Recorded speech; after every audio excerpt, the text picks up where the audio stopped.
So if you're willing to do that, go ahead and stand.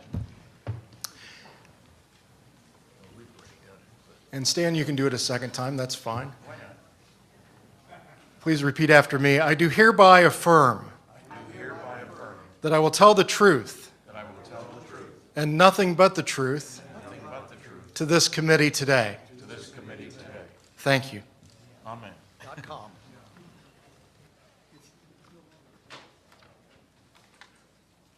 Distinguished Congresswomen and Congressmen, good afternoon. I personally would like to thank you for this opportunity to speak out on behalf of the many now passed through the portals of history, unable to speak for themselves. Men and women who have served this country selflessly and with honor, who are witnesses to something extraordinary, something beyond the human condition. Most would maintain their sworn silence for a lifetime. Others would eventually confide to their immediate loved ones or to us the truth of the matter. Moreover, to these who this panel represents today, who so valiantly fought for freedom during World War II, who saved the world from Nazi domination, the fates were not finished with such devotion to their country. Within 2 years of the surrender of Germany and Japan, they would be called on again to lead us into an unprecedented awareness that we may be under another threat, another invader. However, this time, not from any distant nation, but conceivably from across the vast distance of space. Prior to the summer of 1947, visitors from other planets were strictly the fancy of science fiction writers. For lack of outside influence, spaceships were rockets, and spacemen looked like our neighbors down the street, all of which were portrayed in popular TV series such as Flash Gordon and Buck Rogers during that time period. Nevertheless, the summer of 1947 would forever change that perception. Among others, highly skilled and professional people, such as college professors, astronomers, and commercial pilots, were observing flying discs, and military fighters were scrambled on these reported unknown aerial objects. From all accounts, they outperformed and outmaneuvered the best we could throw at the newly arrived phenomenon. Their very words, flying saucers, would forever become part of our vernacular. Many assumed they were of American design. Many believed Soviet. But then something happened in the high desert of New Mexico, which would alter the course of history. Ironically, the first atomic bomb wing, the 509th Bomb Group, was stationed at Roswell in 1947. This was a composite group assigned in the final months of the war, comprised of the best officers, pilots and their crews, doctors, nurses, all in one unit, all with top security clearances, the elite within the United States military. Their mission, to drop one, and if necessary, additional atomic bombs on Japan. 2 years later, they would have another mission, unlike the first. This was an assignment to retrieve something which had dropped out of the sky. In addition, for those involved who knew the truth, the stars would beckon with even greater brightness. On July 8th of 1947, the Roswell Army Airfield announced to the world they had captured a flying saucer on a ranch north of town. This is a matter of historic fact. Detractors would suggest that other UFO accounts are based on a faulty premise, that the phenomenon exists. The Roswell incident of 1947 does not suffer any preconceived misinterpretation of the event. It entirely rests on the premise that the United States Army Air Corps recovered a crashed flying saucer. Historically, the first explanation lasted for all of 5 hours as it slowly evolved from something otherworldly into a very common off-the-shelf weather balloon device. Please allow me to propound a consideration for everyone here present. Would any of us have any difficulty identifying materials such as rubber, wooden sticks, reflective foil, masking tape, and string? No need to raise your hands. as a continuing insult to the integrity and intelligence of the very personnel who were in charge of the atomic bomb at Roswell, officialdom, after 65 years of ridicule and defamation of eyewitnesses, insists that this elite military squadron would all raise their hands. The balloon that was assembled and launched daily by these same personnel somehow morphed into wreckage that even by today's standards defied conventional explanation. Dozens of witnesses have described to us paper-thin, metal-like material that could not be damaged by any standard means. Yet you could crumble it up, crush it into a ball, release your grip, and it would open up and flow like water over your hands. Weather balloon? Not a single witness to that alternative explanation. Since that time, due to eyewitness pressure, along with the assistance of one of your esteemed colleagues, the late Congressman Stephen Schiff of New Mexico, it caused the Pentagon to issue 2 additional solutions to what was recovered back in 1947. The third being Project Mogul, which was the exact same balloon contraption with the inclusion of an acoustic device. The fourth and most baseless of all, time-traveling wooden crash dummies, parachuted 5 years later in 1952. Even Jay Leno made jest about such fodder after the Pentagon disclosed its fourth version. Editorial writers and newspaper cartoonists lampooned the very suggestion and indicted indicted proponents as the real dummies. To think we now have 4 official versions of one historic event. Even politicians can't get away with that. However, which is the consensus of the eyewitnesses? Which of the 4 would provide sufficient evidence, albeit circumstantial, in any court of law?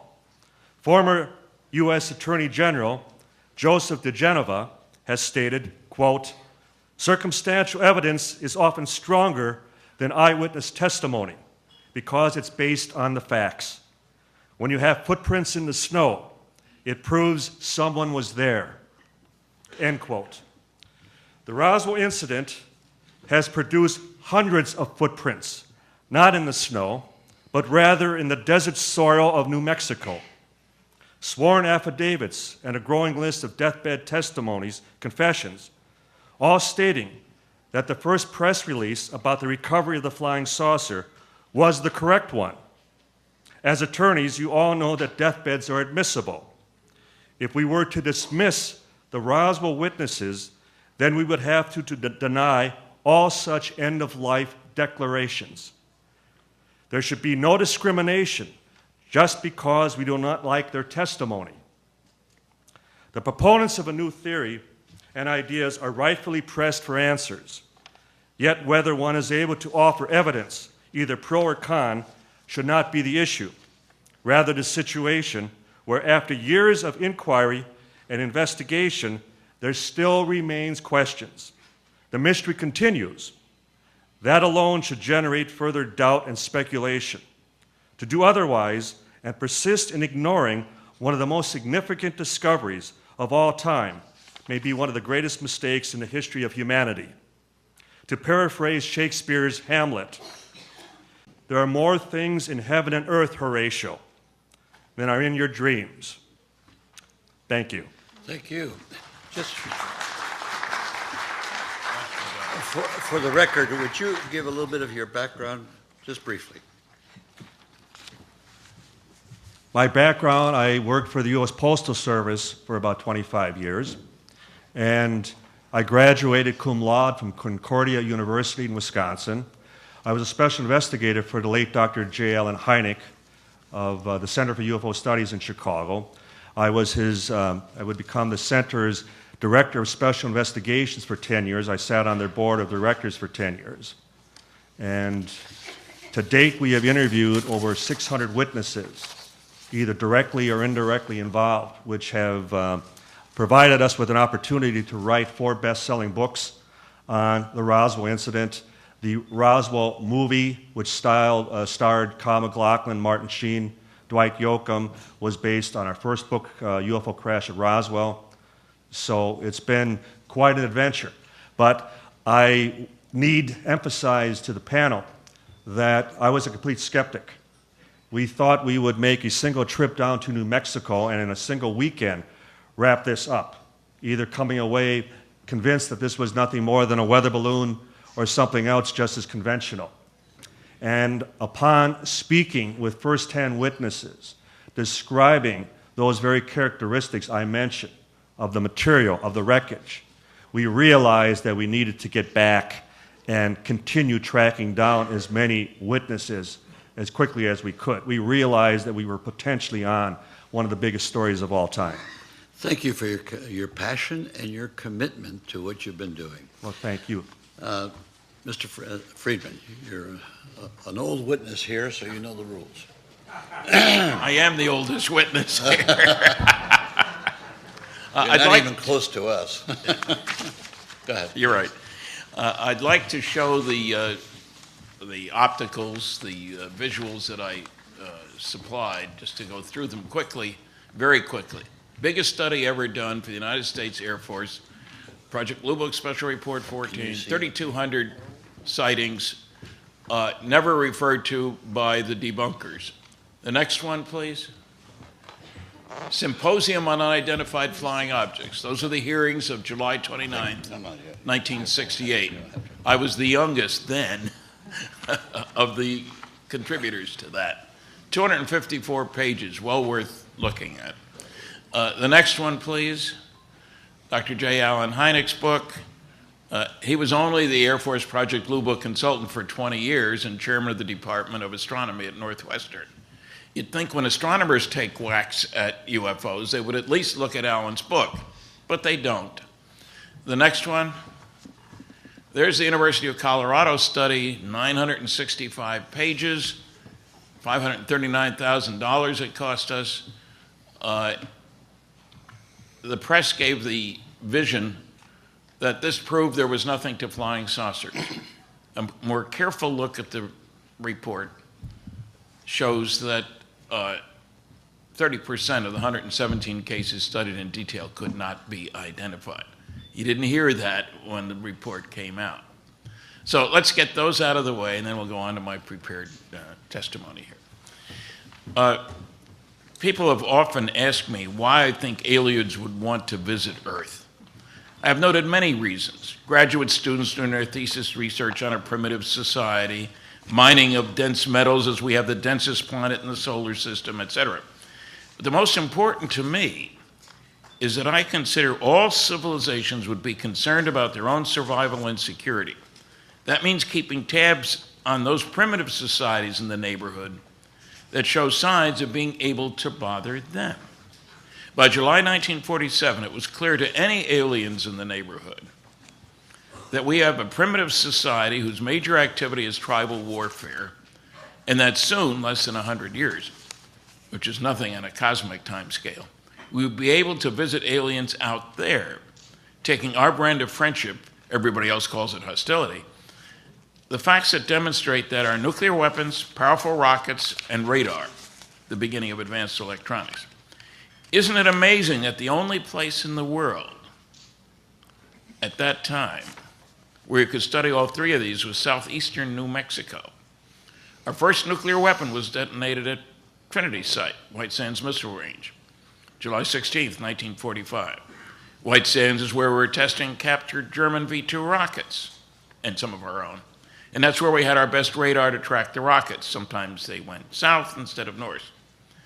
And of course, as it turns out, there were at least 3 flying saucer crashes in New Mexico. In early July 1947, there was a crash near the small town of Corona, less than 80 miles from the Roswell Army Airfield in nearby Roswell. 100 miles west, there was an unpublicized crash at about the same time in the plains of St. Augustine. New book coming out this year about that, not by me.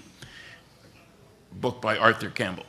And there was a crash retrieval operation in Aztec, New Mexico in the Four Corners area, March 1948. New book is available. I was the first to hear about the Corona crash, as discussed in my book, Crash at Corona, with Don Berliner. Simple story. I'd begun lecturing about flying saucers in 1967 while working as a nuclear physicist in industry for little companies such as GE, GM, Westinghouse, etc. In 1978, I was in Baton Rouge, Louisiana, to speak at Louisiana State University. I was at a TV station to do 3 interviews to promote my lecture that evening at LSU. I'd done 2 of the interviews. The 3rd reporter was nowhere to be found. The station manager knew I had other things to do, was giving me coffee, looking at his watch. He was embarrassed, but he wanted to keep me there for that 3rd interview. Out of the blue, he said, "The guy you really ought to talk to is Jesse Marcel. He handled the wreckage of one of those saucers when he was in the military." I practically dropped my teeth. "What do you know about him?" "He lives in Houma." That didn't tell me anything because I didn't know where Houma was. It's a big city in Louisiana. And I did visit there later to speak to Jesse. "We are ham radio buddies," he told me, the station manager. "You should talk to him." Okay, the 3rd reporter, I've heard lots of stories, and you sort of put it in your gray basket. We'll see what we can do. There was a great crowd that night, and the next day I was at the airport early, called information, got a number for Jesse Marcel, and called him. He told me his story. As I found out later, he couldn't deny his involvement, as his name was in papers across the country. I didn't know it when I called him. People say, "Why did he talk to you?" Well, he didn't have a choice. He had to talk to somebody because he couldn't lie about it when there was public record. Soon thereafter, I heard about the planes of St. Augustine crash after a lecture in Bemidji, Minnesota. I shared both stories with an old colleague from Pittsburgh, Bill Moore, who lived in Minnesota. He had a 3rd story from the Flying Saucer Review in the UK, which is still being published, which is rather amazing that it's gone on this long. An English actor named Huey Green had noted that he heard about a crashed saucer in New Mexico when driving from Los Angeles to Philadelphia.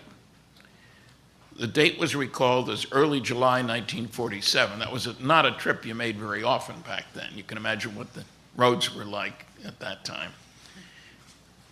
Bill went to the University of Minnesota Library, looked at the newspaper department, found the story, verifying what I'd been told, giving us new names. The next year and a half, we found 62 people in conjunction with that case. That went up to 92 a few years later. And these guys have added, I don't know how many hundred since then. Remember, we're talking about the most elite military group in the world.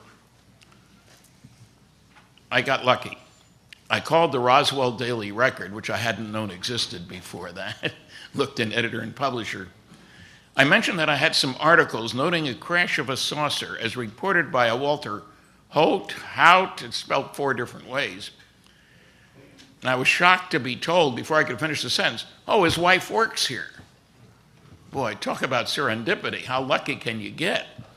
I talked to the wife, talked to Walter. He was a big help to all of us in our research on Roswell, well thought of throughout the Roswell community. I found the son of the rancher.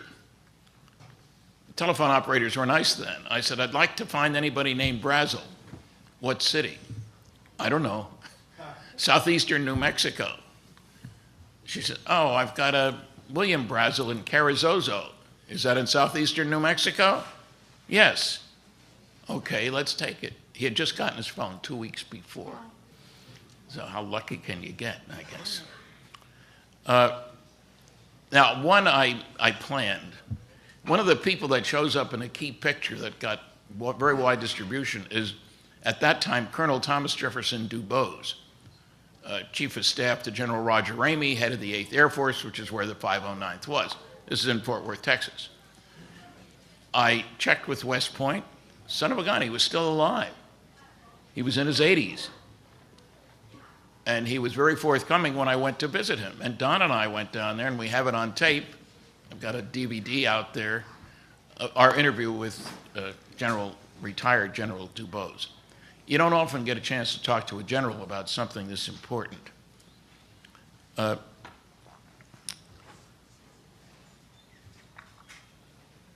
several of us here will be speaking at the Roswell Festival, which is early July. Much of the early Roswell research, I better stress, was done before the internet. It was hard work finding people. You called information, hoped they knew something, and so forth.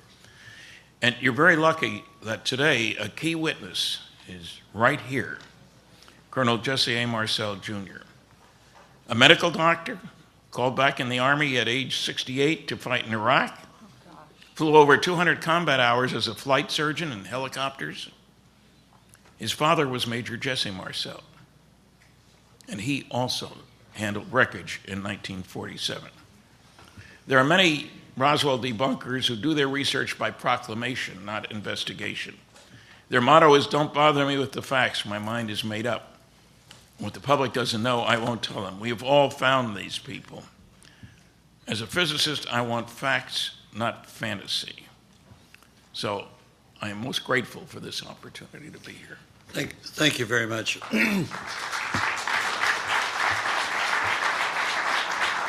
Our next witness is also a military officer. I'd like to just point out one thing that came up several days in the earlier hearings, and that was the fact that non-disclosure agreements were proffered and many people were forced into signing these non-disclosure agreements. You take an oath when you go into the military to the Constitution, not to the president, not to a general, not to an admiral. You take it to the Constitution to defend the country. And many times you have better judgment on what is defending the country than many of our leaders. So, Colonel, with that caveat, I want you to come forward. First of all, let me point out that I prepared a document last night for you all that deals with Project Blue Book and how it was orchestrated to be closed by the military. It was a planned operation to end Project Blue Book completely. And that was circulated, I think, this morning. My name is Kevin Randall, and I'm a retired lieutenant colonel with more than 20 years of service with the Army, the Air Force, and the National Guard. I served on active duty as a helicopter pilot in Vietnam and as an intelligence officer in Iraq. I served on both active duty and in the active reserve with the Air Force and ended my military career as the Provost Marshal in the Iowa National Guard. I have published more than 20 books about UFOs, starting with the UFO Casebook in 1989 and currently ending with Alien Mysteries, Conspiracies, and Cover-Ups just this last month. I've been working on a book about what can be found in the government files about UFOs for the last several months. In 1988, I was at a science fiction convention and participated in a debate about UFOs with some of the top science fiction writers in the world. These included Frederick Pohl and I believe George R.R. Martin, who I mention here today just because of his success in recent months. When it was over, Don Schmitt talked to me about the Roswell UFO crash and said that the Center for UFO Studies was beginning some research into it. He thought my military background might be a benefit because many of the witnesses were retired military, and of course many of the witnesses had been members of the military at the time of the events. One of the first things I noticed was that Colonel Thomas DuBose had been identified as General Roger Ramey's aide, but brigadier generals don't have a full colonel as an aide. DuBose was the chief of staff, a much more important position. DuBose would later provide some very interesting testimony about what had been seen and done, include transferring the Roswell debris to SAC headquarters in Washington, D.C. at the time, all documented on videotape. We made our first trip to Roswell in February 1989. We started in Albuquerque and had a meeting with Frank Joyce, but when we arrived, Joyce begged off, saying that he was ill. We met with a group of UFO researchers in Albuquerque, but they turned out to be a group of people more interested in the New Age phenomenon and not exactly UFO researchers. At any rate, they had nothing of interest for us and they had no insights into the Roswell case. We headed to Roswell and met with Cliff Stone. He knew a great deal about UFOs, but was unable to shed any insights into the Roswell case, other than the crash site was beyond twin windmills. We thought this might be a really good clue until we saw how many windmills there were in New Mexico. Our last interview was with Bill Brazel, son of Mac, who had found the debris. I didn't hold out much hope for this, but when we met with him in Carrizosa, New Mexico, he was able to provide us with some very interesting information. We chatted for a few minutes, and then Brazel said to us, "My dad found this thing. and we were off.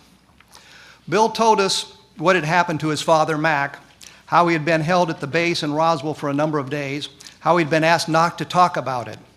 I suppose you could say he was sworn to secrecy, though there didn't seem to be any threats made to him and no documents signed. Mac didn't even tell his son Bill much about what he had seen.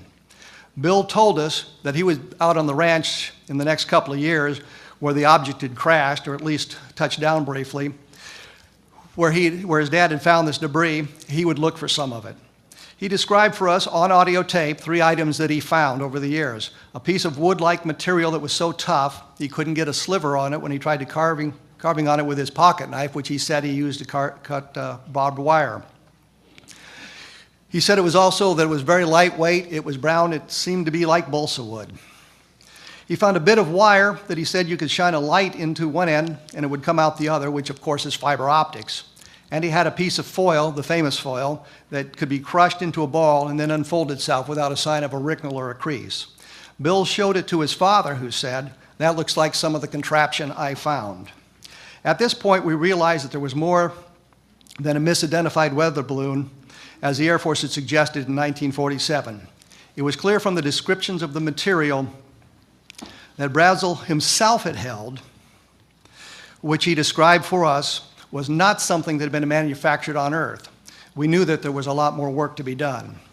I located former Major, later retired Colonel, Edwin Easley, who was a Provost Marshal in the base in 1947. The Provost Marshal is similar to the Chief of Police in a city, but a Provost Marshal also has a number of other duties revolving around security.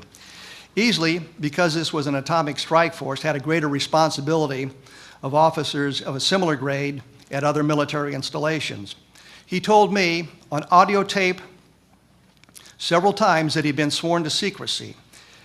Finally, somewhat exasperated with my questions, he said, "I can't talk about it. I promised the president that I wouldn't." Now, I don't know if he talked to President Truman personally or a representative of the president, which is about the same thing, but whatever the circumstance, he believed he had promised the president he wouldn't talk about it. Skeptics ask, would the president talk to a major? And I say, an obscure lieutenant colonel talked to the president and the Doolittle raid was born. Easley confirmed that Brazel had been held on the base for several days. He said that Brazel was held in the guest house, which is not exactly jail, but if you have a guard on the door and you're not allowed to leave, it really doesn't matter how comfortable the quarters are, it still qualifies as a jail. I will note that we can prove Brazel was in Roswell after he first reported the find based on the documentation we have. Neighbors tell us he complained to them about being held there.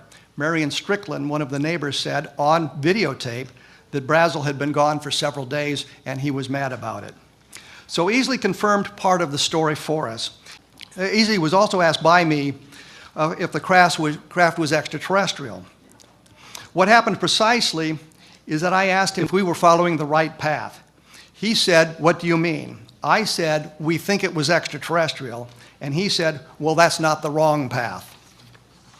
Every member of Colonel Blanchard's staff, Blanchard being the commanding officer at Roswell at the time, and who later was in line to be Chief of Staff of the Air Force, gave us a variation of that. Major Jesse Marcel Sr., the Air Force intelligence officer at the time, said, on videotape, "It seems that it was something that came to Earth, but it was not something made on Earth." Let me say here that the skeptics have attempted to slander the memory of Blanchard by suggesting he was a loose cannon, which explains his handling of the discovery in the press release that he ordered issued. But his ratings, not long after the Roswell crash, by his superior officers, he was rated quite high, and there was nothing mentioned about the Roswell case. A loose cannon is not promoted to general and is not destined to be the Chief of Staff. Major Patrick Saunders, the base adjutant, who wouldn't talk much about it, the Roswell case when I interviewed him, did leave some documentation for us. He wrote on the flyleaf to the book, UFO Crash at Roswell, "Here's the truth, and I still haven't told anybody anything." And he signed it Pat. This page is called Damage Control, and it tells that files were altered, that they changed personnel records and the code words, and that the bodies and craft were removed from Roswell. In a letter to his daughter, which he kindly sent to me, Saunders talked about how they had successfully hid the paper trail. Walter Haut, the man who wrote the press release announcing that they had captured a flying saucer, signed an affidavit about what he had seen, which included craft and bodies. Haut said that in his position as PIO, that he often operated as Colonel Blanchard's aide de camp, a colonel not being authorized an aide. There's been some controversy about Haut's statement because for 20 years that I knew him, he had always said that he just wrote the press release. He didn't know anything beyond that. He didn't see anything beyond that. Then in the affidavit signed and released after his death, he said that he had seen the bodies. It was a direct contradiction of what he had claimed. 10 years before that, I interviewed a fellow named Richard Harris. He was a finance officer at the Roswell Army Airfield, and he helped Patrick Saunders bury the expenditure of money. Let me digress here for just a moment. Everything has to be paid for by the military, or in the military, and all expenditures must be accounted for. You can't send an aircraft on a training flight, for example, without naming a funding source for that flight. Of course, you can have a cross-country training flight from Roswell to Wright Field in Dayton, Ohio, a perfectly legitimate expense. And you can always put the wreckage of an alien craft or the bodies on the flight without having to notice it or note it. The flight is paid for out of the training budget, and there is no need to mention the genesis of the mission, which is to take the stuff to Ohio. So Harris confirmed some of what Saunders had said, but more importantly, he told me that he'd seen the bodies, or he had almost seen the bodies. According to Harris, he was in a hangar where the bodies were temporarily located, and Haut asked him if he wanted to see them. Harris said that he put his hand on the doorknob, but he didn't turn it. This stunned me. Given the chance, I would have opened the door. But that's today in 1947. Harris said that he didn't want to see that. But it confirms to an extent what Walter Haut said about seeing the bodies. And as I say, Harris told me this 10 years before Walter Haut mentioned anything like that. Now, I have noticed I have just a minute left, and I had some interesting things I wanted to cover. But let me just say this. The Air Force claimed this was Project Mogul. The documentation suggests it was flight number 4, but when we look at the diary created by Dr. Albert Crary, who is the leader of the project, he said flight number 4 had been canceled. There was no flight number 4. There is a note that says that they had made it some kind of a test flight, but it's not part of the official record of the project in New Mexico. Mogul, by the way, was not highly classified. The equipment was off the shelf. What they were doing in New Mexico was published in the newspapers, and worse still, according to the documentation, these flights had to be announced in the FAA NOTAMs. These notices to airmen were items that could affect aerial navigation. An array of balloons, some 600 feet long, drifting along at tens of thousands of feet, fit that definition. Moore was aware of that in 1995, wrote that they had not contacted the FAA because they didn't expect this mythical flight number 4 to leave the restricted area. I wanted to mention one final thing, and I see my time has expired, but on July 8th, they made the press release. On July 9th, according to the newspapers, the United Press reported, reports of flying saucers whizzing through the sky fell off sharply today as the Army and the Navy began a concentrated campaign to stop the rumors. The question is, what happened to make them stop on July 9th when they had published everything else? I will say this, in 1947, the Air Force said what fell at Roswell was a weather balloon. When they made their investigation in the mid-1990s, they said they lied about this. It wasn't a weather balloon, it was a weather balloon. They just changed the name.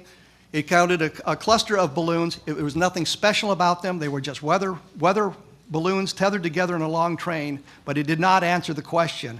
Why did the service members at Roswell fail to identify it as such? Why could they not identify a weather balloon, no matter what name you apply to it? Thank you very much. Thank you.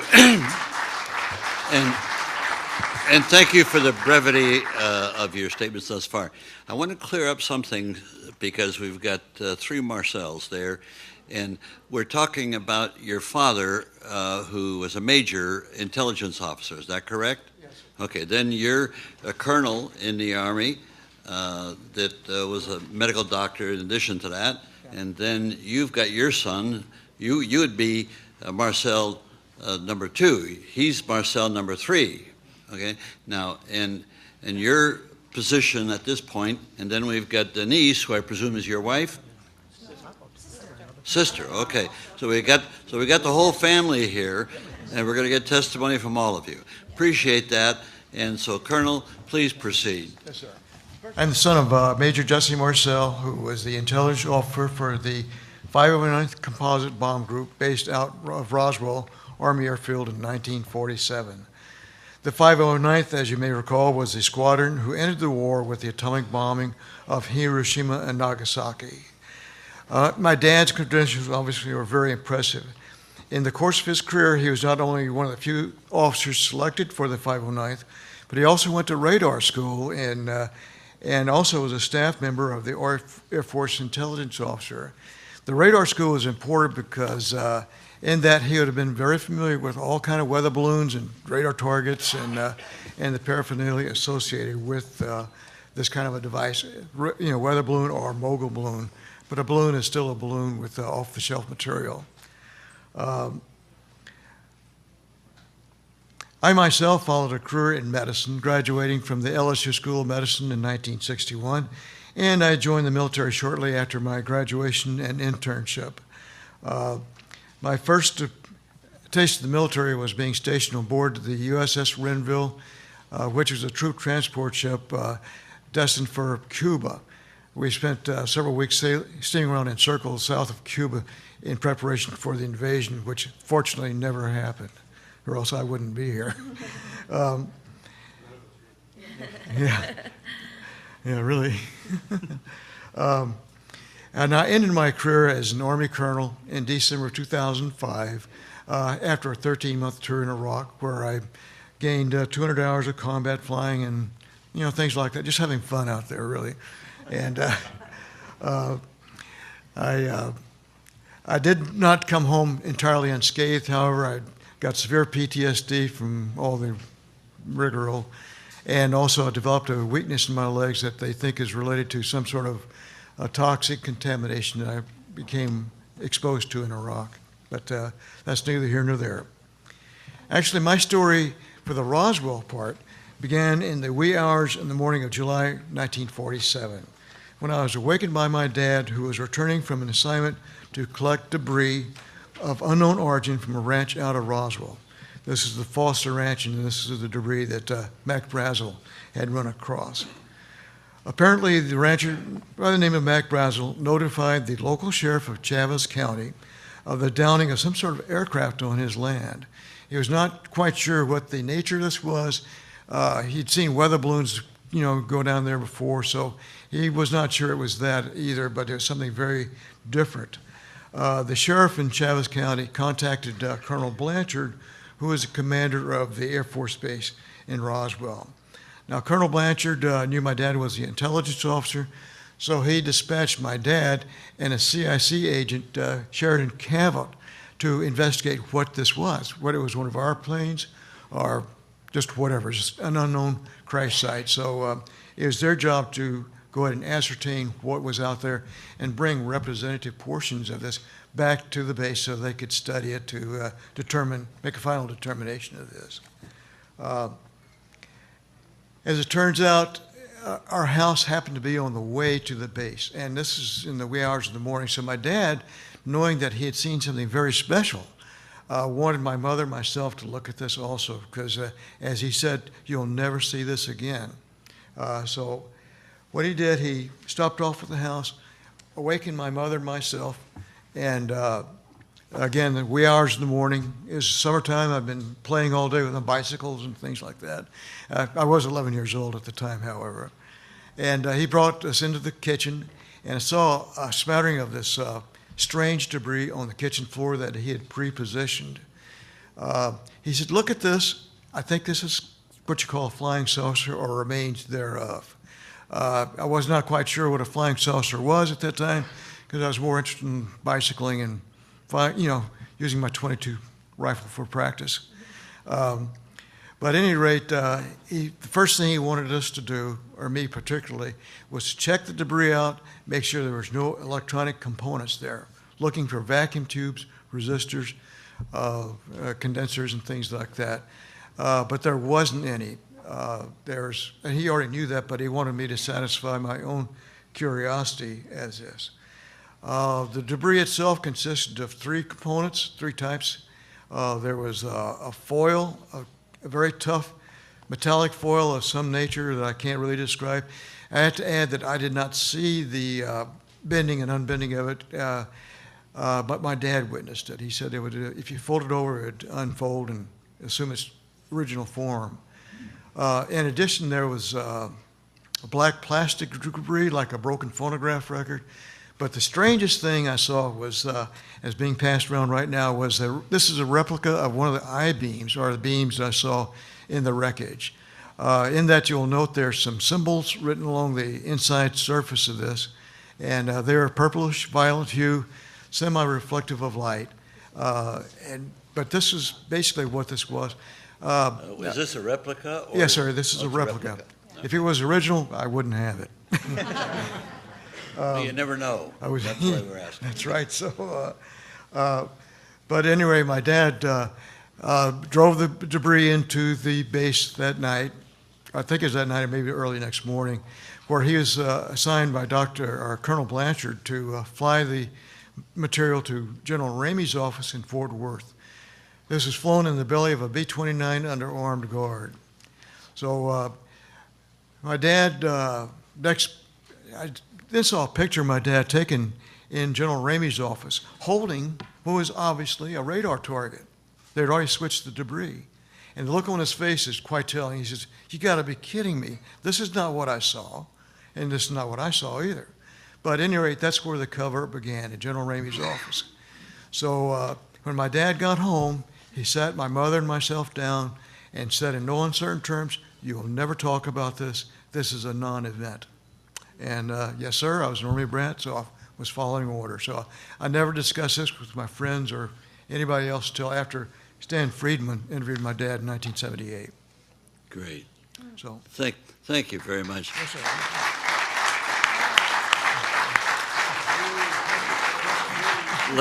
Let me reemphasize.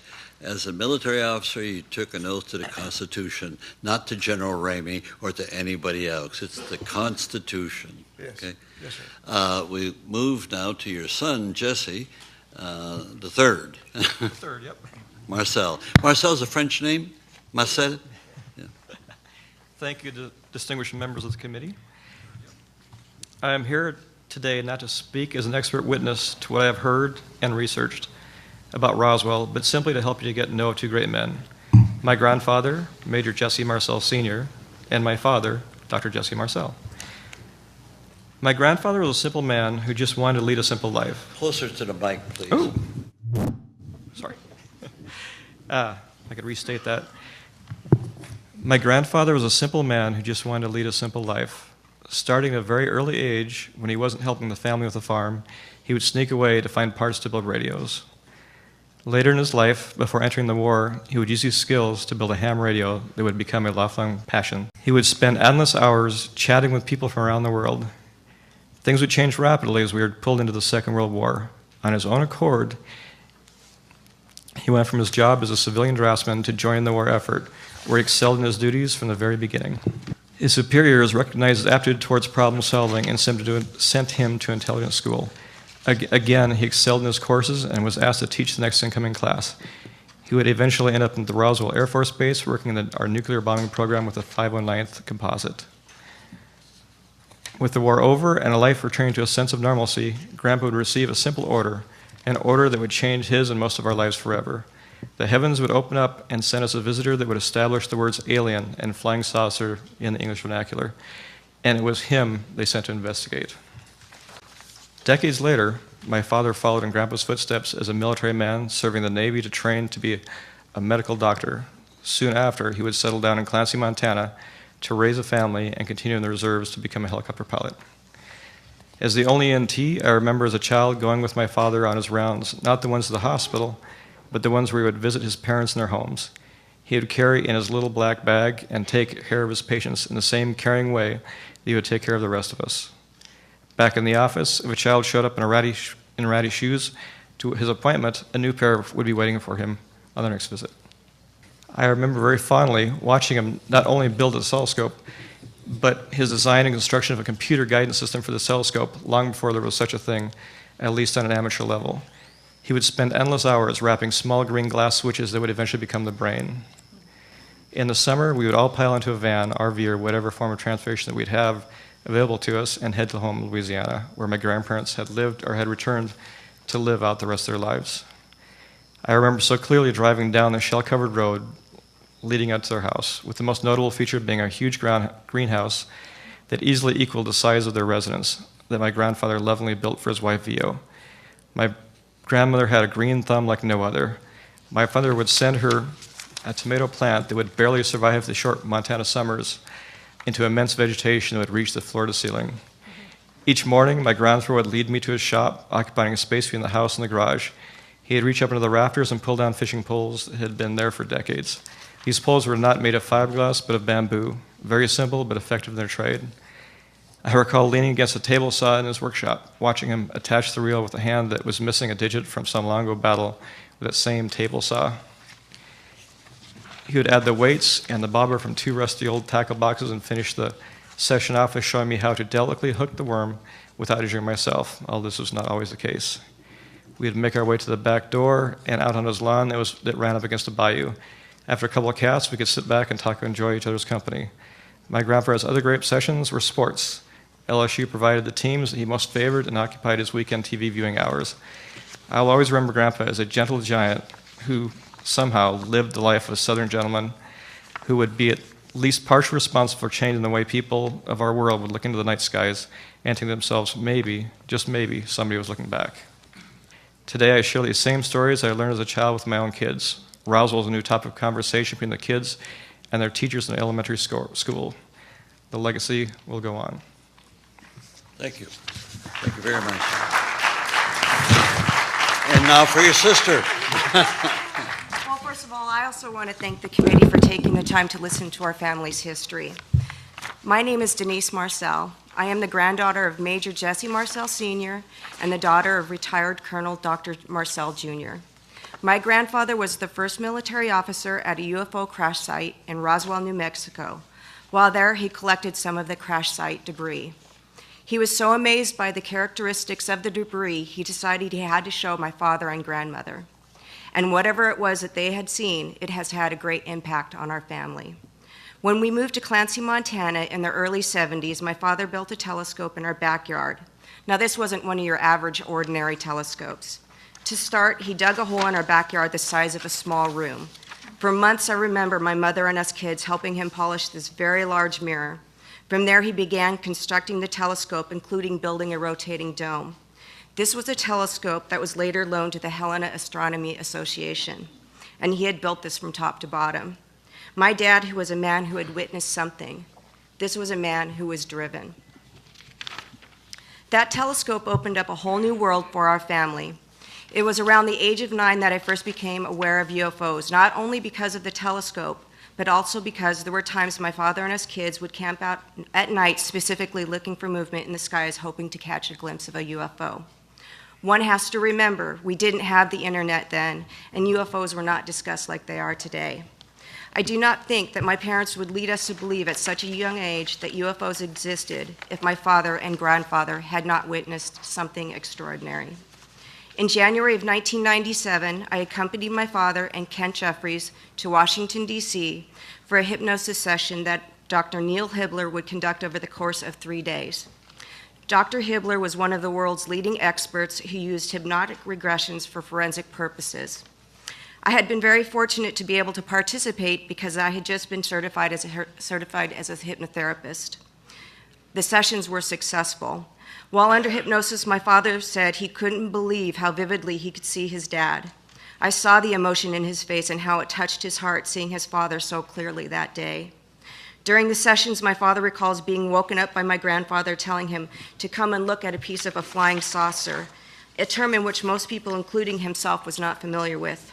When asked about the materials, my father's descriptions did not waver from what he had been describing throughout the years. One of the more interesting facets of the debris descriptions are the symbols or hieroglyphics that my father had seen on the I-beam. While under hypnosis, the facts remain the same. Just like when he was a child, he motioned grabbing the I-beam and holding it above his head to get a better look at the purple reflecting symbols. The military claimed that these symbols were merely Christmas-wrapped tape, but it is very unlikely and does not seem possible that 3 people did not recognize simple holiday decorations on some Scotch tape. Another interesting fact my father recalled was that soon after the incident, his father told the family never to talk about it again, that it was a non-event. Now, why would they have to remain silent about a weather balloon? It doesn't make any sense to me. It has been said that since my father did not remember anything new from those sessions and did not remember seeing any exotic debris, electronic components, or anything that resembled motors, which they were specifically looking for, this material could not have been from a UFO, that the material was just too mundane. I believe this argument works against itself, because if it had been some radar device, there should have been some very basic electronic components, and it would have been mundane. Therefore, my grandfather would never have brought it home to show his family. The only explanation that he brought this home was because he was very excited about what he had found. My grandfather and father were very dedicated military men and always followed through with their orders. They both remained silent to the public about the incident until my grandfather had been approached by Stanton Friedman nearly 30 years after the event. During interviews, my grandfather was asked about the materials, and he would say, quote, "It was not anything from this earth. That I am quite sure of," end quote. These words would change the course of the Marcel family. The reason he was ordered to go to the site was because he was an intelligence officer familiar with all of the materials used in aircraft and travel. He was very qualified to make an assessment of the crash site debris. And for the record, my grandfather had nothing to gain when he spoke to Stanton Friedman. He just felt the same way that I do, that the world should know the truth. It has affected my family's life in so many good ways and some bad. But because of this, I was also given the greatest gift of all, and that is to have an open mind.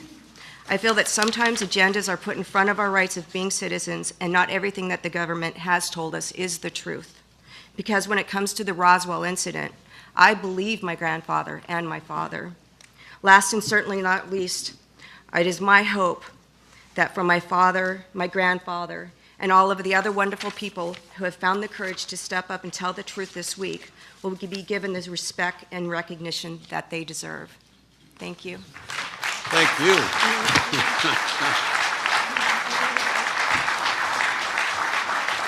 I just want to say that the Marcel family has a very close friend. His name is Richard O'Connor. I don't know if you've seen what he's put forward to support you. So he's a friend of yours.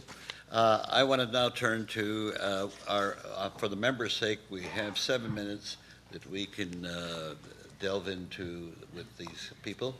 And I'll first turn to Merrill Cook to start the process. Yes, that's right. I'm getting it. Thank you, Mr. Chair.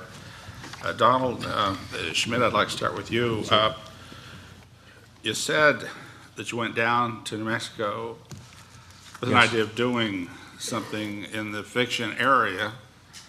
You weren't really much of a believer. No. But it changed your mind. That was Kevin Randall and myself, correct.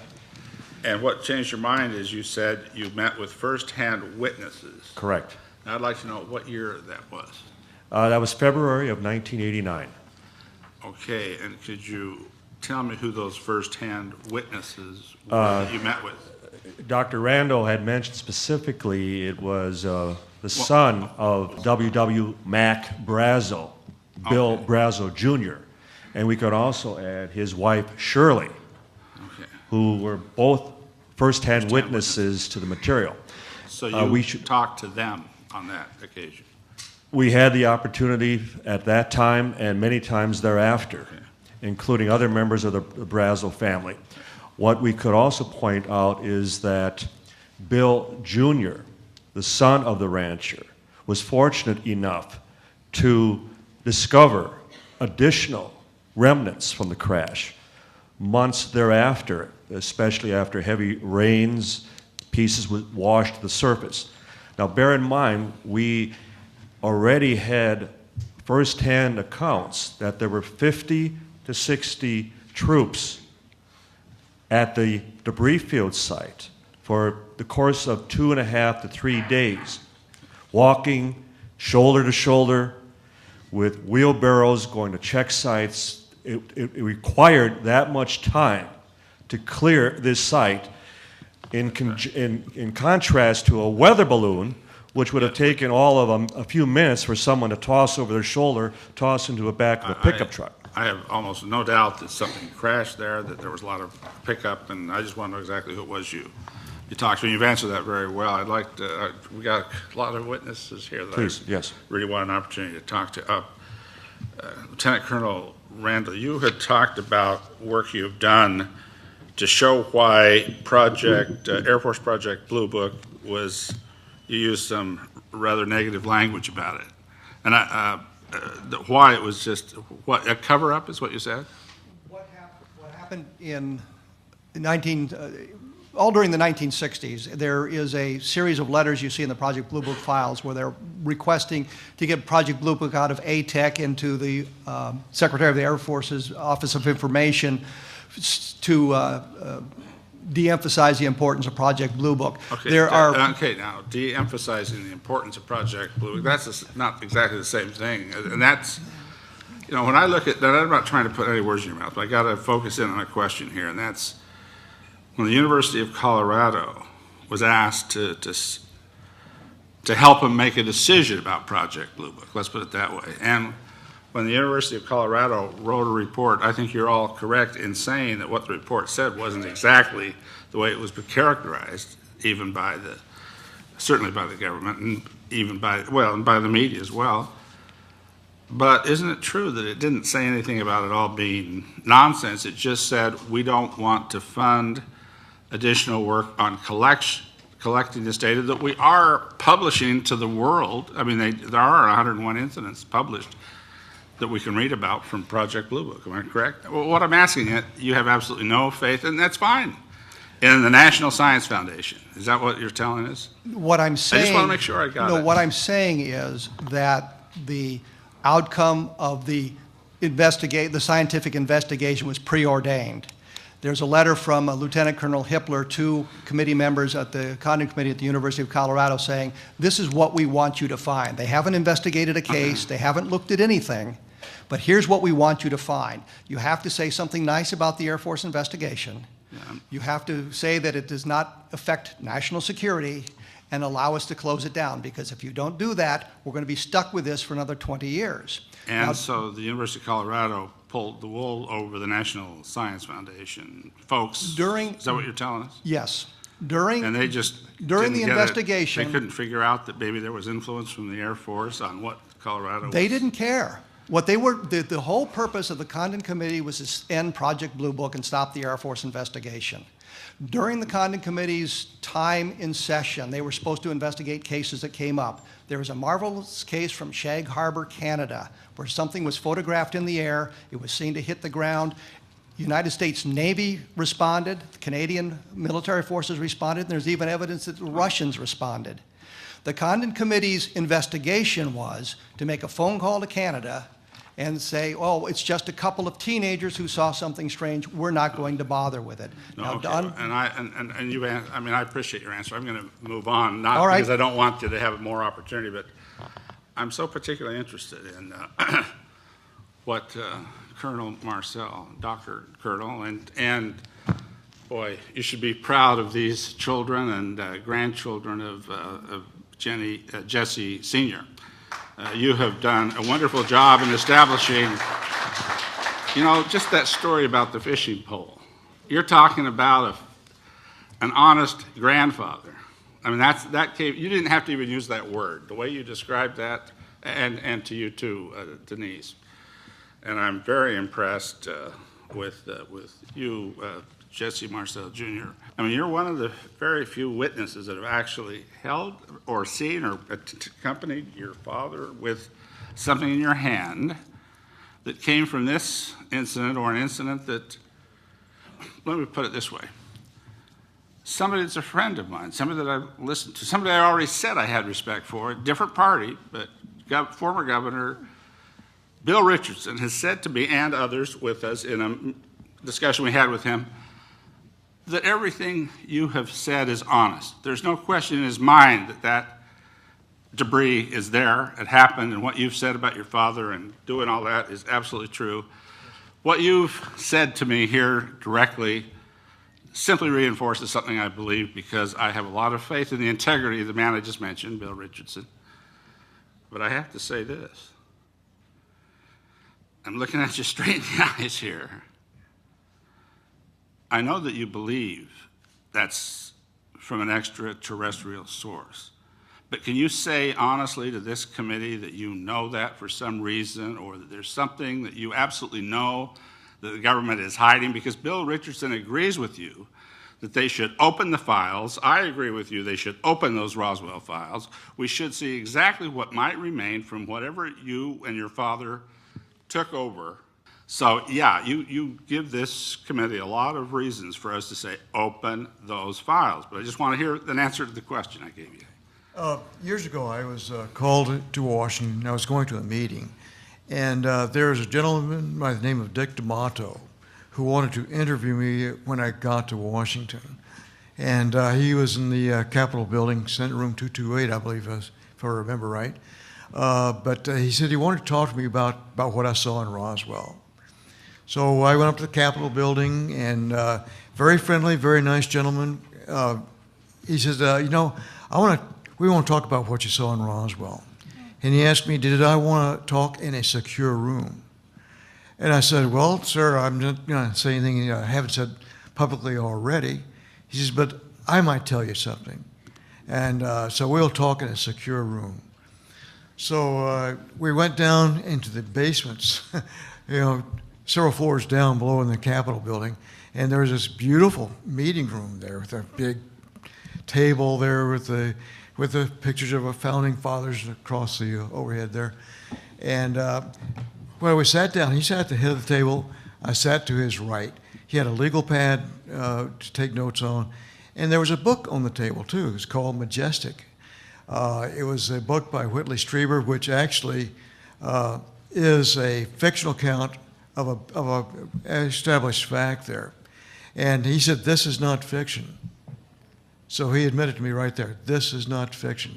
This is a story about the Roswell, in a fictionalized version. And so it's the conclusion you came to after you had a chance to listen to some people that had analyzed some of that material. Am I Yes. correct in that? Yes. And I'm not necessarily saying you may have been right or wrong on that. I'm just wanting to know how you arrived at your decision that you believe it is from non-terrestrial sources or extraterrestrial sources. Well, this is the first time somebody in the inner sanctions of our government admitted to me that this is not fiction, the Roswell. And I said, I know it isn't. So when are you guys going to tell the public about this? And he said, well, if it was up to me, I'd have done it yesterday. But he says it's not up to me. I'm just here to investigate the cost of the investigation, cost of keeping it secret and all that. He said, in reality, there is, and these are his words, that there's a black government, which sounds really conspiratorial, but that's what he said. He said they have control of the debris, and they answer to no one, they're not elected, and they have unlimited funds to spend. And he said they're the ones who have it, and they have control over it. So you can tell me what that meant, but that's what he said.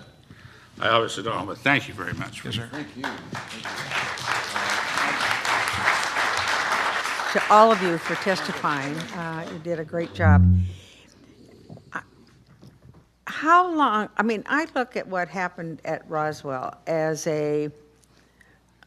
something that happened a long time ago, and that there was some put down of it, and there's been some fun made out of it, but that a lot of people, because there was enough information and enough facts out, that a lot of people believed that something happened there.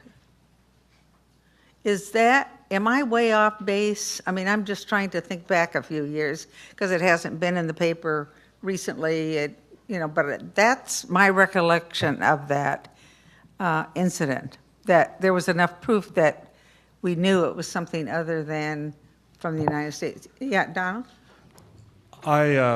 As I'd mentioned in my opening statement, I'd like to emphasize that we had the good fortune of working with and having enlisted the late Congressman Stephen Schiff of New Mexico, who pushed for congressional hearings on this very matter through the early 90s. Right. And so much so that he had sent 3 separate letters to then Secretary of Defense Les Aspin, which all went unanswered, which only intrigued him and raised his curiosity all the more as far as, well, what are they hiding? I'm just asking, as the late Senator Barry Goldwater, and even his request to General Curtis LeMay, can I at least see the file? To which LeMay said, hell no, and don't ever ask me again. So we're in good company, whether we're talking about Goldwater or Schiff or even former presidents Bill Clinton or Carter, who also would lament the fact that they could not get the truth about Roswell. But getting back to Congressman Schiff, in his failed efforts, as the press itself became more interested as to who would win this tug of war, because he was being stonewalled not only by the Secretary of Defense, but also the White House, Right. and then the branches of the military. And he had assurances, specifically from the Air Force, that should they find anything in their files, he would be the first one. Well, as Newsweek magazine very aptly put it, as though a preemptive strike, they called a press conference here at the Pentagon, and Colonel Richard Weaver, as Colonel Randall mentioned, in putting out the Project Mogul theory, same balloon. It was just a redesign of the same balloon explanation. And I'll never forget how I called up Congressman Schiff here at his office in Washington, thinking that, well, that would end that relationship because he would have to accept that new explanation, that new solution to the Roswell mystery.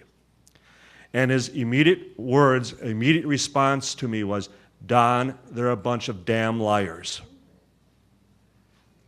And he had assured us, and you know the history, he assured us that with his reelection coming up that we would then resume the effort.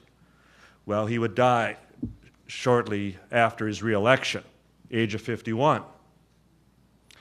We don't read anything into that except that we lost a tremendous ally. And in that, there was a lot of that publicity, the fact that someone within the government was actually sticking their nose under the curtain, under the tent, for nothing more than asking to see the files, and still being turned down, still being told, just as Senator Goldwater, hell no, and don't ask. There was debris. I mean, it crashed. There was debris, and talked about touching the debris, and that it was not something that you'd ever felt or done before. Is that still around, the debris from that? Not with us, it isn't. That's the problem. We don't have the debris. We don't have pieces. What happened to it?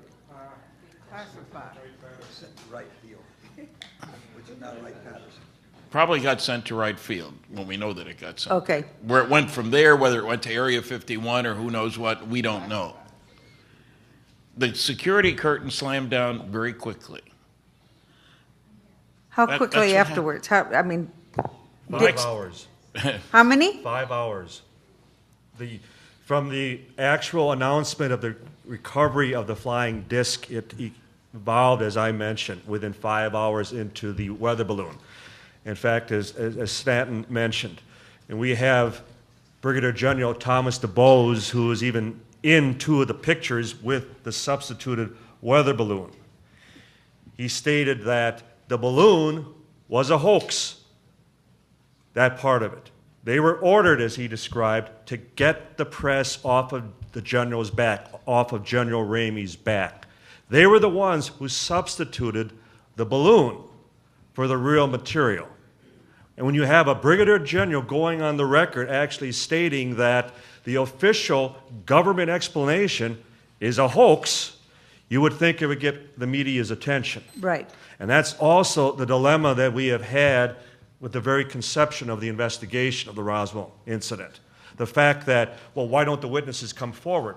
Because just as Jesse's father, just imagine at that time he was a lieutenant colonel. He was the head of intelligence of the 509th Bomb Group. Again, I can't use the word enough. The elite within the military. Head of intelligence. We might even ask, why would the base commander, Colonel Blanchard, instead of just sending out a couple of grunts, a couple of enlisted men to go check out this funny material, he sends out his 2 head of intelligence. 2 officers. Follow the rancher back and investigate this firsthand on a 4th of July weekend, no less. See, these are all the questions that the press refuses to look into, but we haven't. And that dilemma that, as Major Marcel, when he finally stepped forward and said, being familiar with all materials, both familiar and domestic, this was something not made on this earth. We didn't read about this in the papers, did we? It wasn't on the CBS Evening News. The only publication that touched that was the National Enquirer. So we wonder why there's this constant taboo, this ridicule factor, and it's the very reason that witnesses have refused to come forward after all these years, because they know how it's going to be treated. Thank you.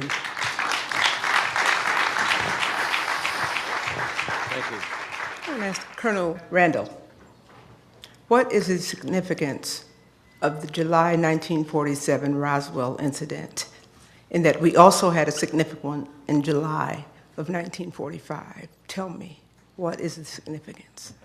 Well, the events in Roswell in 1947 set up the entire cover-up. At that point, we Cover-up of what? Cover-up of the alien visitation. Okay, say that. What we look at is, after the Kenneth Arnold sighting on June 24th, 1947, there was an awful lot of stories in the newspapers about flying saucers. There was all kinds of discussion about what they were. One scientist postulated that if you left a dark movie theater and you walked out into the bright sunlight, you'd see spots in front of your eyes. This is what people were seeing. Didn't explain why the spots were black instead of silver. There were military officers making comments. At one point, one officer said, well, we're not interested in the flying saucers anymore. I don't want to know the editorial. I want to know what about the Roswell incident began the cover-up, you just said it, and no, don't give me the editorial part. Just stay on that part. Stay on the scientific part right there. What happened at Roswell, the cover-up of the alien, whatever we think that is. I hate that word, but whatever that is. Why, and yet, even yet today, why? In 1947, we'd just come out of a war. We are worried about our competitors in the world. If we can exploit this find, discover the propulsion system, discover the materials, how they work, we take a huge step ahead of our competitors in the rest of the world. So in 1947, it makes perfect sense. We don't want people talking about this. The Russians aren't going to spy on us if they don't think there's anything there to spy on. So they've eliminated our competitors. Why it persists today, I am somewhat puzzled about, because it would seem that we've become much more sophisticated and we would understand what's going on in the world around us and space around us, and we wouldn't be frightened. Unless we still don't understand. And I think the problem is we haven't decoded the materials. Okay, thank you, sir. That was good. And now you guys who know these people. You don't get to be a major in any of our militaries unless you're a well-respected, highly decorated individual about our nation, our family, and who we are. And that was your father, sir. Congratulations on that. As 11 years old, as you testified today, you witnessed the Roswell incident's crash. I'm saying crash. You might have called it something else. I don't know. Crash is good? Okay. You witnessed particles from the crash, balloon notwithstanding, whatever else they said notwithstanding, actually saw particles of what the craft may or may not have been. Did you not? Yes, ma'am. Decorated father, you're now a colonel, a medical doctor, and the Roswell incident continues to be mysterious to some, factual to many. You had firsthand information, and now your children who have lived with a grandfather and a father they've respected of high decorated ability and consequence and served in our military. Military has a special emphasis in most countries, and certainly in ours. That's why everybody who testified in these 3 days, to me, who's ever military, I have the highest respect for their service and dedication. What would you offer to this committee at this time on this issue, Roswell, that would help me to understand, and the rest of us as well, where we go from here? What you've seen, you've already kind of gave us a sample of it and all of that. What else should we know before we get up from here today? Well, I think what it does, it tells us that we are not alone in the universe. As a matter of fact, there's other civilizations out there, and they're finding Earth-like planets around other star systems every day.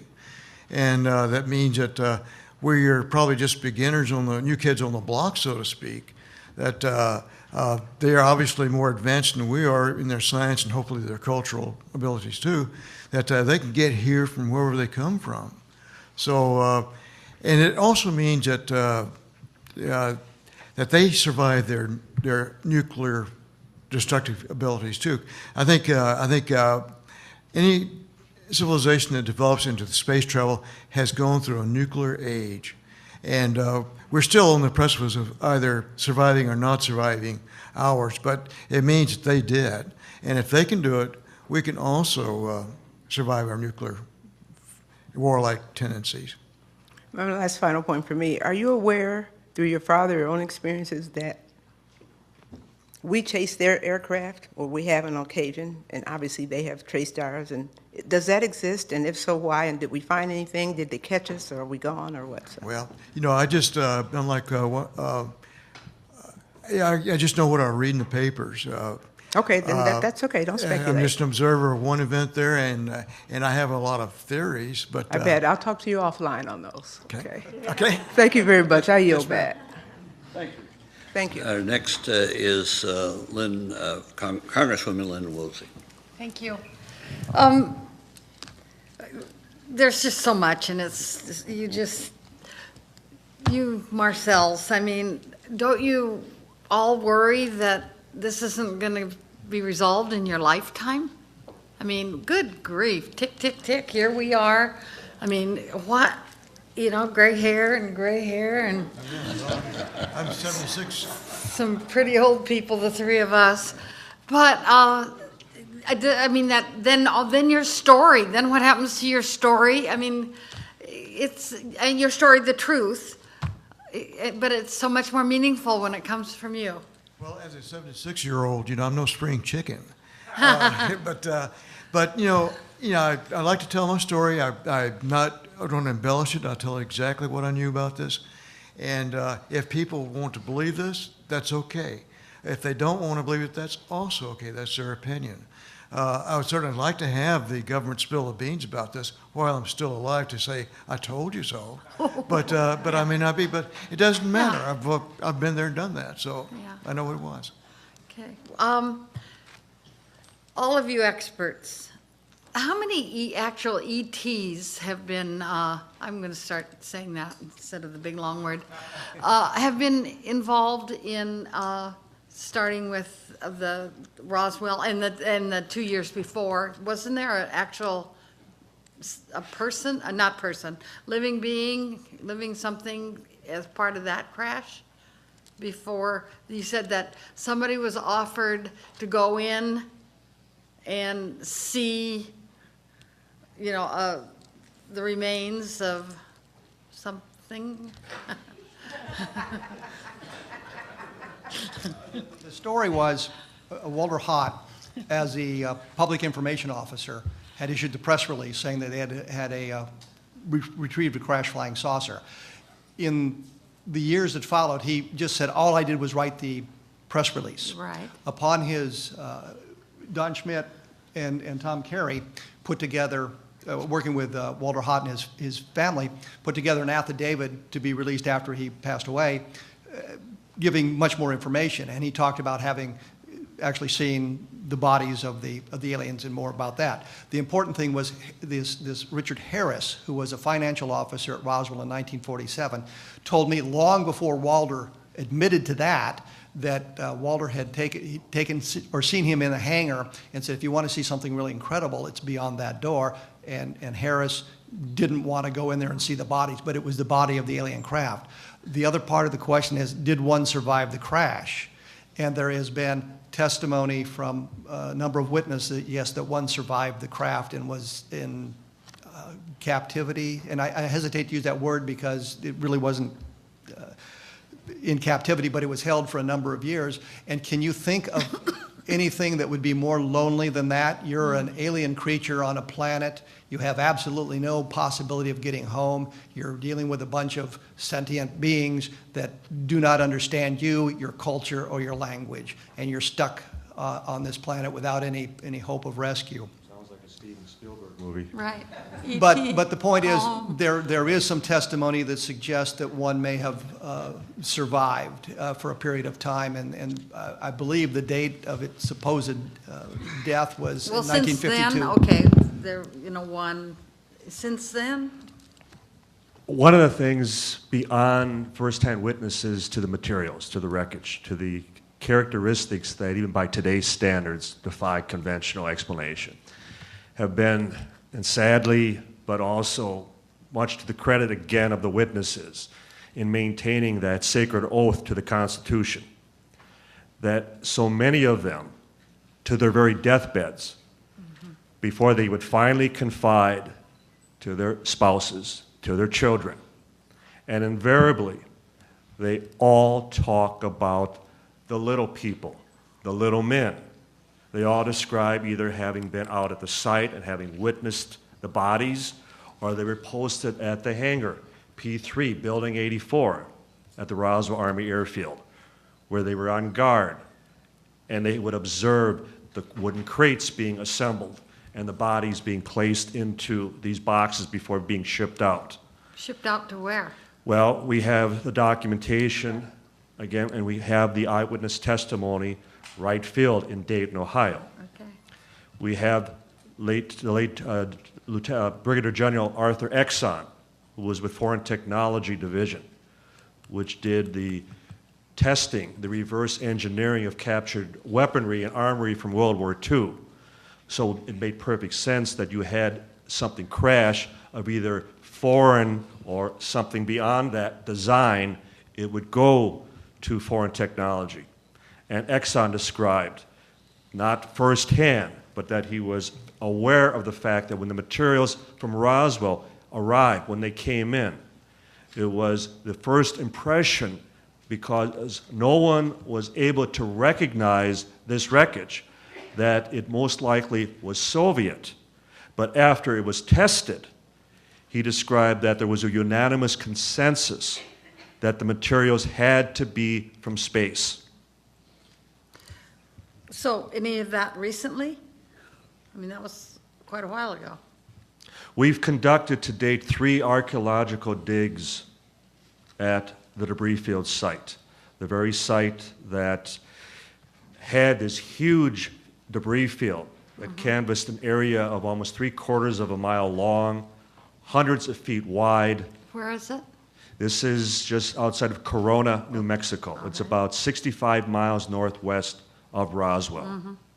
This is where the rancher first reported the find and then led the 2 intelligence officers, Major Marcel and the head of counterintelligence, Captain Sheridan Cavett. Okay. Okay, thank you. Thank you very much. Thank you, Congressman. Congresswoman. Did your father, Colonel, mention seeing bodies? Actually, the closest that came to him, my wife asked him one day, "Did you see the bodies?" And he said, "No, I did not see them myself, but I knew people who did." But what? He knew people who did see the bodies, but he did not see them himself. Okay. I mean, it is blanket statement right there. My wife is the one who asked him. Finally came out and asked him. Who were the people that saw the bodies? He did not elaborate, so I'm not sure who he was. But to answer the question, no, he did not see the bodies. Okay. I'm trying to understand the sequence of events, what happened here. You mentioned, Mr. Schmidt, that they sent 2 officers there when ordinarily they would have sent some lower level people to investigate.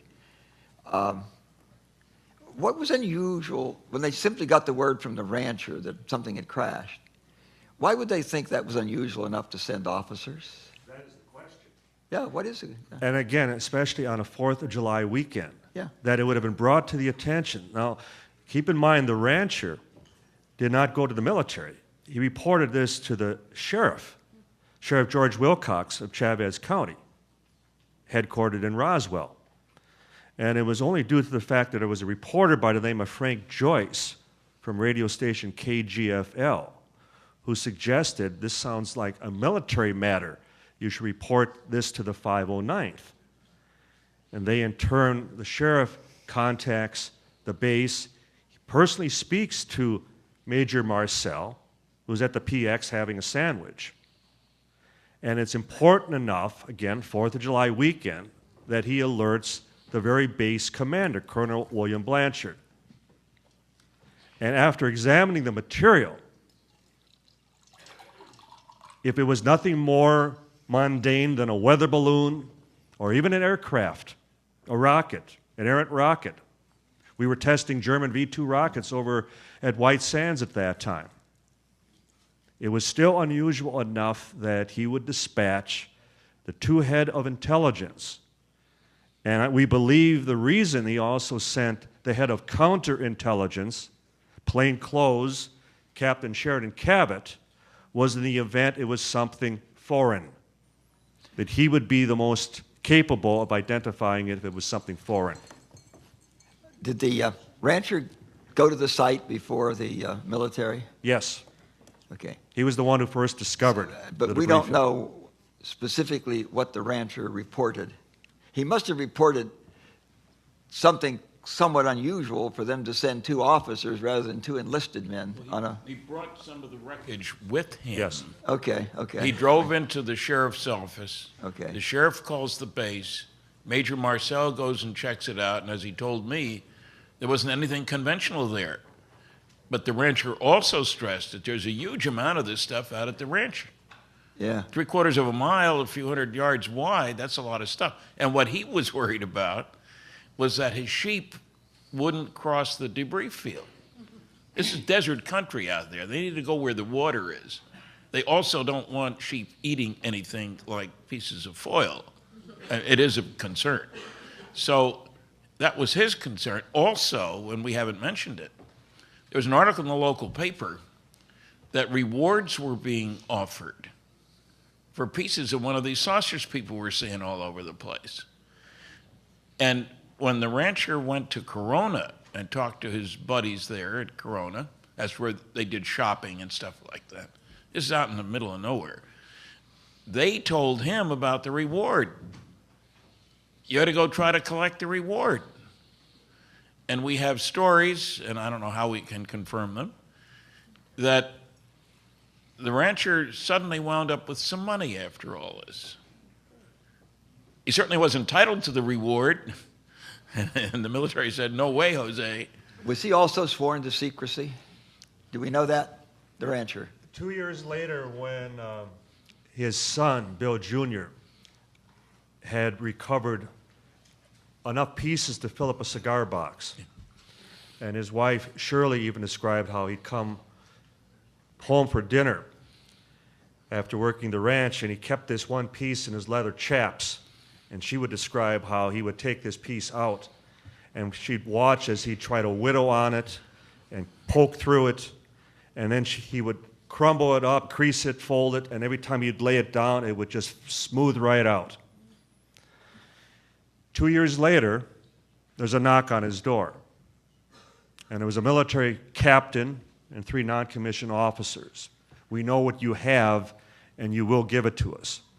So he turned over the box of material. This was 2 years after the incident. They mentioned to him, according to Bill Jr., that just as your father swore that he would not say another word about this, and should he ever discover any more material, he would contact us immediately. We're asking the same of you. We should mention one other thing here that I think gives an idea of the scope of the concern by the military here. We have heard testimony from the daughter of the rancher of the sheriff, I'm sorry, that she was staying with her grandmother. It was a grandmother. There was a show on television about UFOs. And the grandmother says to the granddaughter, you know, the reason your grandfather didn't rerun for sheriff was when that saucer crashed, the military came to him and said, if you ever tell about what you saw, we will kill you and we will kill your family. She was horrified. You didn't believe them, she says to her grandmother. I was there. I believed them, was the answer. So, you know, sure, it's a little story, but we've heard it. The granddaughter was a teacher. They were, how shall I put this, threatening. Could the gentleman from Maryland yield just 30 seconds to clear up one question that's, and anybody that can answer this. Can anybody here give us the name of any person that would have been at least the age of 18 or older in 1947, who at the time, in a similar way to how Jesse Marcel Sr. said he had received these kinds of materials and they had these certain property traits, which he said almost immediately to people. Is there anybody that, other than, or even a child, or who, can you give us the name of anybody who said they saw a body? They saw bodies. Back in 1947, the name of any person that you've got in, you know, you've written, or you've studied this. We should mention we that talked about, you know, and I know that Mr. Marcel said that he knew people that had seen the bodies, but he never said he had seen the body. I just want to make sure that we have a witness, if we do or if we don't. I just want to know that could give the kind of credibility on the question of bodies, which was talked about rather freely a few minutes ago. In the same vein, who has seen a body and said so back in 1947-48? That's my question. If you're looking for documentation from 1947, we simply don't have it. If you want the name of somebody who was there in 1947 who saw bodies, then we have lots of names. Major Edwin Easley, the provost marshal, mentioned to his family that he had seen the bodies. He mentioned they quizzed him about it when he was very gravely ill with cancer about that, and he said, oh, the creatures to them. Of course, I asked who had seen the bodies and said so in the same time period. Nobody was asking those questions in 1947. Wait, nobody was asking about debris either until Mr. Marcel said, I've seen this debris. Precisely. I brought it to him. We have. Are you saying that nobody said anything about bodies back in 1947? Nothing. It was only until way later? I just want to know. That's probably an accurate statement. There's probably an accurate statement. On the issue is what I'm. What you have to understand is, after the story broke in the newspapers, the military got everybody out of town. Marcel is not. If you're a reporter and you're looking for Major Marcel, you can't find him. If you want to talk to Mac Brazel, you can't find him. Mac Brazel saw the bodies. My question, just so I make sure I'm clear here. What I'm trying to ask. Hey, the Army, the Air Force, they could have been covering up from less than day one. They could, from the first second. That's not what I'm asking about. I'm asking, was there any person at the time? And maybe they can't because of a cover-up, even at the time. I'm just saying, is there the name of anybody, living or dead, who in 1947 it was documented that they said, and at that time said, not on their deathbed, not later after they've had some other situation, but at the time said they saw a body. That's my question. I understand the question. Yeah. I understand the question. And the answer is no. We have no documentation from that time frame when they saw the bodies. What we have are the people who were there, who later on talked about it. Most of these people didn't come forward with their tales. I apologize for taking all. That was the. But I wasn't trying to. Yeah, that's last time he'll yield to the gentleman from Utah. Let me make just one closing observation. Oh, one quick question. Were there any radar tracks from FAA over this? No? No radar tracks that you know of? Okay, none. Okay, curious about that. You know, there are two things about this that tell me, if I didn't know anything else and never met any of you, that the Air Force is not being honest. One is, if this was indeed a balloon, there was no darned reason to send it to Wright Field.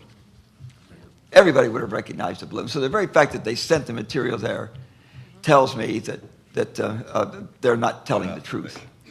And the second thing that tells me they're not telling the truth is that if in fact it was a balloon, why in the heck would they issue a press release saying that a flying saucer had crashed there? Yeah, and I don't know how you can argue away those two things. The debunker would say that's because Colonel Blanchard was a loose cannon, and he probably got banned to Siberia for putting out that stupid story. I've had somebody tell me that. They don't mention he got 4 more promotions. He was a 4-star general when he died of a heart attack and was vice chief of staff of the Air Force. That's not what you do when you have a loose cannon tell But those stupid two stories. things alone tell the honest observer that they are not now telling us the truth. Yes. A balloon is not going to be sent to Wright-Patterson, and a balloon is not going to result in a press release that says that a flying saucer has crashed. That was the press release. That's what they did with what they found there. And what they found there, as far as we know, is either still in Wright-Patterson or has been destroyed. Right? Or it's been moved to another location. But it's still in their possession. It can be tracked to Wright-Patterson Air Force Base with documentation and Wright Field then, I think. Wright Field at the time, yes. Right. And from that point on, we don't know where it went. It could have gone to Area 51. Yeah. We've been told that one of the bodies went to MacDill, which was a aerospace medical facility. Okay. Thank you for being generous with time, sir. Well, that's okay. I was pushing in to keep that sign up. I get 3 minutes. First off, having been a CIC officer, we had a set format report system. Was there any documentation within the CIC about the report of going to the crash site? Briefly. Well, what was especially interesting to us was after Major Marcel was sent directly, and as Kevin had mentioned, how they took all the key players immediately out of the picture, that anybody who had information on this was immediately either sent away or went on leave, or in the case of Colonel Blanchard, he set up an operation at the crash site. They were unavailable to the press, and yet there was still a lot of rumor throughout the area. In fact, in talking to surviving people throughout the Roswell area, there was a lot of talk about the bodies, a lot of rumor about bodies recovered, a lot of talk about the little men recovered north of town. As far as the counterintelligence officer, when Major Marcel was sent for the balloon press conference in Fort Worth with General Ramey, he was kept overnight. And then when he returned late afternoon the next day, July 9th, on the very flight that we're convinced transported a crate of material which was hidden in bomb pit number 1, and it wasn't an atomic bomb. We have firsthand testimony to that. In fact, we even have a copy of the manifest. It was an unscheduled flight that went out at 4 p.m. on Wednesday, July 9th. Well, Marcel, the next morning of July 10th, he immediately confronted Cavett. He wanted to see the report.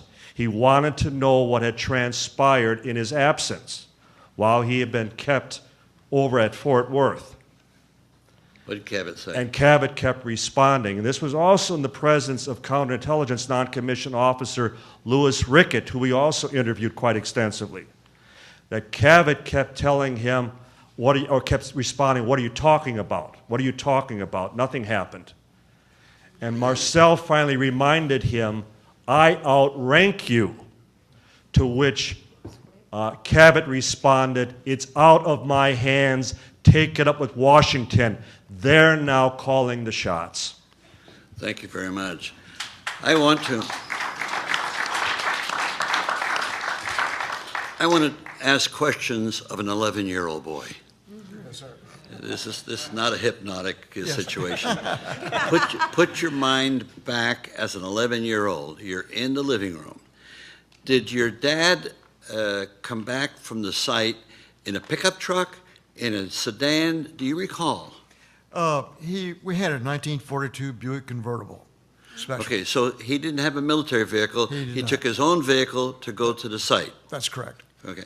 When he came back in his vehicle, was Captain Kravitz with him, or was your dad alone? He was alone. He was alone.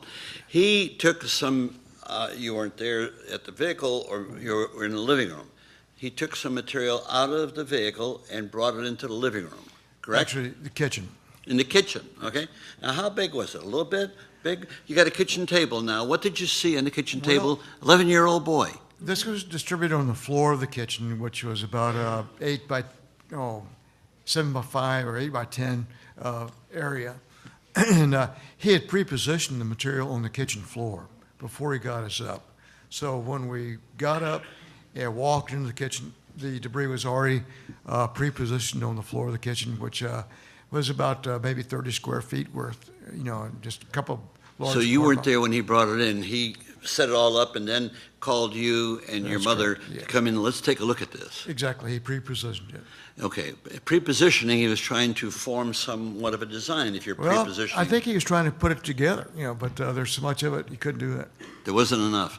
Yes. And was a beam like this, which you're circulating, is this one of the things you saw there on the floor? Yeah, there are several beams like that, and like I said, there was also some black plastic debris, like a broken phonograph record at that time, but it wasn't that. It wasn't vinyl. So, but the debris primarily was the beams, the foil, and the black plastic debris. I did not, again, see any electronics. As your father is talking to you and your mother, did he mention any fact that, boy, we saw this debris and look at it, but we also saw some bodies? Did he say anything like that? No, sir. So he did not want to horrify you as a child or your mother that he saw something worse than that. So do you have any conclusion from the conversation as an 11-year-old that maybe your dad was not telling you everything that he saw? The bodies were at another location. Yeah. It wasn't all in one place. The debris was over here. The crew compartment, call it what you want, was someplace else. Very good. That's a good addition, but I want to stay with the 11-year-old boy. Yes. Well, the question was, I'm sorry. Well, well. Did you have any inkling as an 11-year-old that your father was withholding horrific information from you as he's displaying the physical findings? He kind of kept things close to his chest, so I'm not sure what the internal thoughts were on this, but he was very adamant that we were not to talk about it. That we were going to what? That we were not to talk about this. But he kept things close to his chest. He had a job on the base, and I really never knew what he did because he was intelligent. He didn't really confide with the family what his job was or what he did, things like that. Which would be the normal task of a father who's in intelligence. Yes. Is there anything else you can share with us of your impressions and knowledge of an 11-year-old boy? Well, yeah, it was a very Earth awakening experience, or space awakening experience for me. It did make this did make me very interested in astronomy and cosmology, because I realized that whatever was on the kitchen floor didn't come from here, but came from out there. Yeah, I got that impression from other comments that you've made, that you've intellectualized your experience quite extensively. Yes. Let me close this facet of for another hearing. We'll take we're going to take a 7 minute. Carolyn has a question. Carolyn, please. I heard you about to close it, and I just wanted Yes, to no, ask. ask your question. I just wanted to got a ask few something moments. you just said. So the major was an intelligence, high-level man. Yes, ma'am. Kept things close to his chest. Yes, ma'am. Didn't share a lot with you that he felt was very high intellectually, has to do with his work. Yes. But, okay. I'm going to let you answer this. But he prearranged what he had gotten that night and put it away on the floor, woke you up and your mom to come take a look at it. Now that in and of itself, this goes my mystery side of me, dun, dun, dun, dun, dun. But then that was significant. He didn't want you to talk about it. He never talked to you about it, but he wanted you to see that and never to mention it again. What do you make of that? That Well, was later. Yeah. Sorry? There's a time period in between Between when what? he saw it on the floor Uh-huh. Yeah. and when he And- came back from Texas. Okay, Yeah. I'm talking about just the floor and just waking you up, seeing you. He didn't have to show you anything. He could have just took it onto the base and Yeah. did whatever he did. I swear I can bring that up, yeah. He thought it was significant material. Yeah. Right, and he wanted Yeah. his child to see it and Yeah. his wife, who he never even discussed things with. Yeah. At that time, the material was not classified, so he felt okay to do that. As a matter of fact, the only time I knew my dad to break security clearances is when he came back from overseas. I asked him, what did the atomic bomb look like? And what he did, he drew the outline of the Fat Man, the bomb that was used on Nagasaki. But then he tore it up and threw it away in the But trash I can. wasn't suggesting that he was breaking any kind of intelligence by showing it. He thought he's a major. He's a big time. He's up there with the generals and almost with the Joint Chiefs of Staff folk, you know? And he wanted to show you what he had found and what had obviously crashed near your home. But you couldn't say something about it. And then for whomever they are to take it and make light of it and it never happened and it's a balloon, that doesn't go together.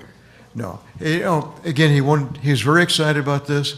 He knew this was a very special event there, and he wanted my mother and myself to be first-hand witnesses to this thing. But when he came back from Fort Worth after General Ramey, then he said, no more. It didn't happen, period. You got to stay with it. Thank you. Okay, thank you. We're going to take a 10-minute stretch recess, no more than that, 10 minutes, and we'll go into the next testimony.